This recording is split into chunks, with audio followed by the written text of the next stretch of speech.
এই তো আপনারা ভালো করে জানেন কে একজন ফেরেস্তার লোক আছে এর ভিতরে বসা, শয়তানের ওস্তাদ ফেরেস্তা।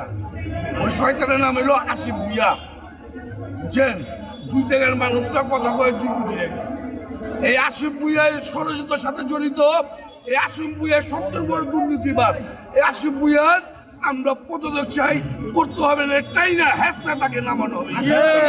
18 বছর 15 বছর এই নগর ভবনে চুরি, টেন্ডারবাজি, দখলবাজি, দুর্নীতি এগুলো আখড়া হয়ে গেছে।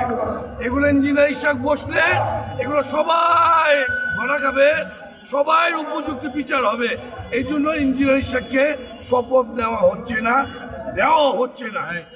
যে পর্যন্ত তাকে শপথ ঘোষণা না দিবেন, না দেওয়া হবে, ওই পর্যন্ত নগরবাসীর আন্দোলন চলবে। যে পর্যন্ত না হবে ওই পর্যন্ত নগরবাসী মিলে ট্যাক্স, খাজনা সবকিছু বন্ধ করে দেওয়া হবে। নগর প্রশাসনকে অচল করে দেবো ইনশাল্লাহ। সবাইকে ধন্যবাদ।